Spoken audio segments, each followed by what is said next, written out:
भुवनेश्वर उपकंठ रास्तार आमे बाहरी थाउ खबर संग्रह अन्वेषण रे हठात आम नजर को आसिला एक दृश्य जहाँकि आम कैमेरा साउंड थिला आपण मानक पाई। महिषा मर्दिनी माँ दुर्गांकर मोन्मयी मूर्ति काम चली थाए। माँ दुर्गांको मूर्ति सहित विभिन्न पार्श्व देवादेवी मूर्ति सेठारे तैयारी चली थाए। सबु स्थान रे पुरुष कारीगर मूर्ति गढ़िबा कथा आपण निश्चय देखिथिबे।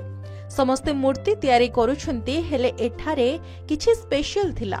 एठारे महिला कारीगर गढ़ुथिले माँ दुर्गांको मूर्तिर माटी काम सारी प्रथमे रंग दिया चलीथिला।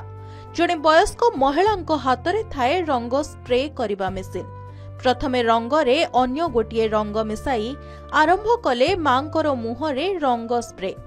तापरे आउ जणे अल्प वयस्क महिला दुर्गांकर गोड़रे नाली अलता लगाई देउथांती। जणे वयस्क पुरुष मध्य पार्श्व देवादेवी रंग करुथांती। एमिति समस्ते लागी पड़िथांती दुर्गा मांको मूर्ति और पार्श्व देवादेवी रंग तुलीरे जीवंत रूप देबाकू। रंग काम सरिबा वस्त्र परिधान महिषासुर को निश लगाइबा एसबु करू करू महिला वयस्क जनक कहूथांती केमिति एसबु काम शिखिले। मूर्ति कामटा आमर तो आमे तो कलाकार लोक ना, तेणु आमे सब मो बापा तो थिले कारीगर से आम गढ़ा आसिलु। पिला दिन तो देखिलु ना कारीगरी काम सब बड़े बापा करुछंती।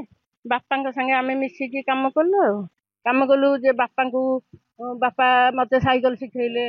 बापा संगे काम करिया बाहर को गली, बाहर बापा संगे काम कली।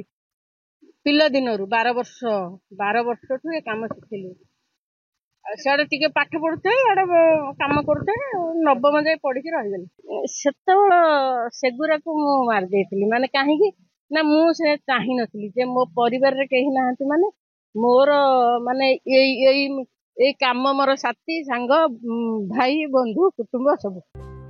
आउ एही मूर्ति कामरे आज से जणे पोखत कारीगर। पुरुष कारीगर भी एमिति निखुण मूर्ति गढ़ी पारिबेनी। तेबे चालंतु जानिबा एही महिला कारीगरको जीवन कहानी विषय रे। एही वयस्क महिला कारीगरको घर एही बालीपाटना अंचल रे।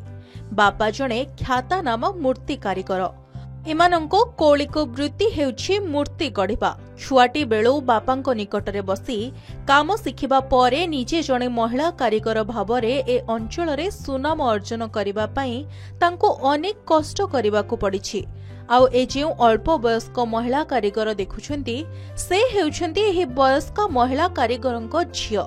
नामटी तांकर नमिता, जणे उच्च स्नातकोत्तर डिग्रीधारी महिला।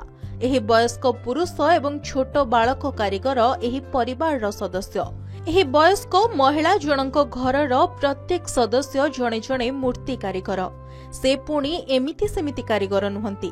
हातरे तुली रंग धरिले देवादेवी जीवंत होई उठंती एमानंको कारीगरी रे। माँ दुर्गा आउ महिषासुरंको केश परिधान पाई हातरे केश धरी सजाडू सजाडू अनेक कथा कहि गले महिला जनक। माने एमती तो कला ये विद्या कला आको हाथ धरी शिक्षा जाए ना। तो भगवान आशीर्वाद आम घरे आम बो करती, बापा भी करथिले।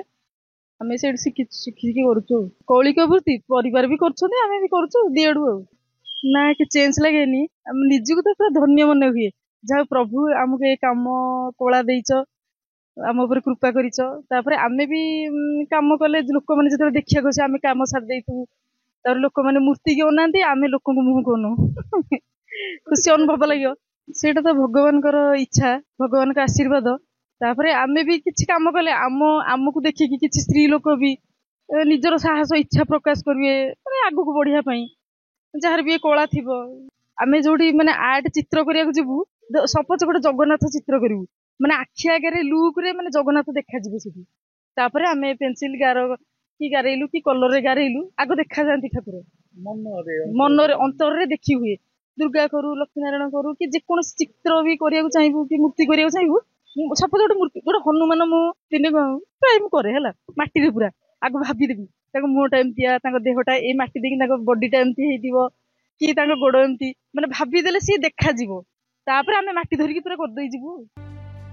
आउ एमिति कथारे कथारे केतेबेले मां दुर्गा अति सुंदर होई जीवंत भली रूप नहीं दाउ दाउ झटकिले ताहा जणा पड़िला मूर्ति देखिला परे। तेबे से कुहंती अनेक ग्राहक तांको अग्रिम टंका दे प्रत्येक पूजा समय रे तांकर ही हाथ तियारी मूर्ति नेबाकू अपेक्षा करंती। मूर्ति गढ़िबा एमनंक परिवार बेउसा एवं कौलिक वृत्ति जेउथिपाई डिग्रीधारी पाठ पढ़ुआ निज पुओ झियो आ चाकरी न करी एही कामरे नियोजित। तेणु मूर्ति गढ़ी परिवार पोषी हेबो एवं एहा व्यतीत रोजगार पाई चिंता करिबा आवश्यक नाही बोली कहिसेंती महिला कारीगर जनक, जेउथिपाई आज अनेकंक पाई से पालटिछंती उदाहरण। भुवनेश्वररू राजांक रिपोर्ट, के न्यूज ओडिशा।